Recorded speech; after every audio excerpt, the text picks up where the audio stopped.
Hello, we've got a question here from Harry, and he sent this in. He's got a bit of damp, and you can see it's climbing the walls here. It's gone up around 3 feet, which suggested it's imperial damp and not metric damp. Let's have a look at another picture. Right, this is what he's done on the floor. He had rotten joists, so he's taken them all out. He's bit the bullet, done a proper job, and he's used the wall plate bolted into the wall, and he's got some damp proofing on the back of it. That's all right. You can see here that the wall juts out slightly, so the old wall plate would have been on there. It ideally would have had some slate. There's no residue, there's no bits of slate lying around, so I don't know what went on there. It's always a good idea to use treated timber on a job like this, and this doesn't look to me like it's treated timber, but I could be wrong. But whatever, if you can use a bit of treated timber, it's going to give it a better lease of life than that. I mean, given the fact the old timber was not treated and lasted 100 years, it's not the end of the world. The other thing that is a bit odd, there's all these air bricks here at this height, because normally an air brick would be under the floor. To do any good at all, it's got to be under the floor. So I don't fully understand what's been going on there, but what he could have done, or could still do at this stage, is to chop in some air bricks down there, some telescopic ones, so that the vent came under the floor and then came up and then came out through the wall at a higher level, and that would help a great deal to get some ventilation under that floor, because I don't know what these air bricks are doing up here.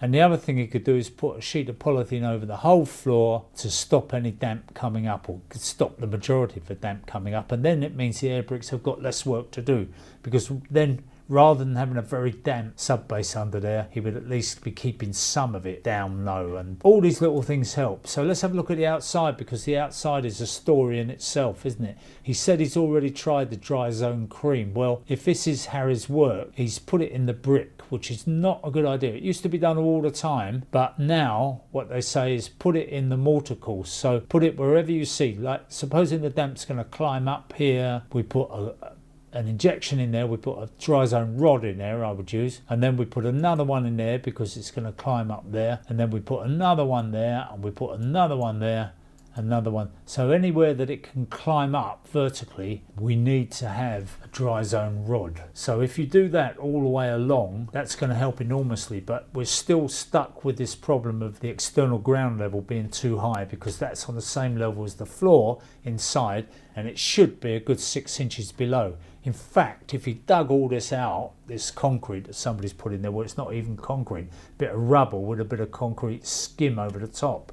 But if you dug all this out, he may even find that there's a slate damp proof course just below the surface, and that somebody's just covered it up. He's got a neighbour here, so whatever he does, he's got to get the agreement of his neighbour, but given the fact the ground is too high, it's probably causing his neighbour some issues as well. Also, I noticed this rainwater gully here, and it looks like it might be blocked. It looks like there's a bit of debris around there. I wouldn't mind betting, just by looking at the damp around here, that when it rains, that whole thing floods over, goes down this bit of hole here, floods across there, gets in under that frame, gets in around there, and ends up under his floor. So taking care of those external things, having a look at the leaking gutters. I always say to people, go outside when it's pouring with rain and just walk around your house, see what's happening. Just get an umbrella, spend 10 minutes outside your house, and you will learn so much. There's hardly anybody that wouldn't benefit from that. You know, you think all your gutters are in good nick, you think your gullies aren't blocked, but go out in the rain and you may be surprised. I've been surprised on many occasions, and just think, oh, I need to take care of that. So, you know, it's only water, isn't it? It's only rain. Get out there, have some fun. So I hope that helps, Harry. I don't like to depress you. I think it's sometimes daunting when you take these jobs on. Nobody wants somebody like me going, oh no, it's terrible, mate. You know, you've got a disaster there. So I always try to be encouraging. You know, even when I know that things are bad, I try to find some light at the end of the tunnel and give people some hope, because I think we all need a bit of hope, don't we? There you go, Harry. I hope that helps you. And it's only work, isn't it? Just dig that lot out, sort the place out, and you'll benefit from it. It'll be a lot better. He actually talked about whether we should put a physical damp proof course in, cut through the mortar course. I think, you know, you might find there's one already in there. Cavity wall construction, very often there's a slate damp proof course in there. It may just have been covered up. But yeah, I mean, it's an option. You can cut the physical damp proof course in. I've done it myself. I did it on my own house, fun enough, and it's worked. I mean, it's 100%, isn't it? You know, it can't not work.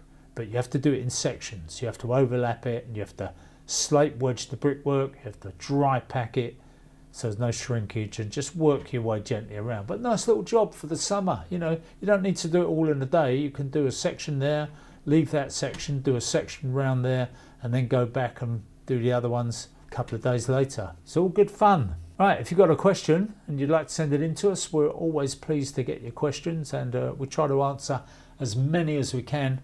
Can't promise to answer them all, so the more interesting, the more pictures, the more there is to go at, the more likely you are to get an answer. Please don't ask me to come and do your bathroom suite if you live in Nuneaton. I don't like travelling any further than the end of my road, really, when I go to work. 2 or 3 mile radius of my house, that's good enough.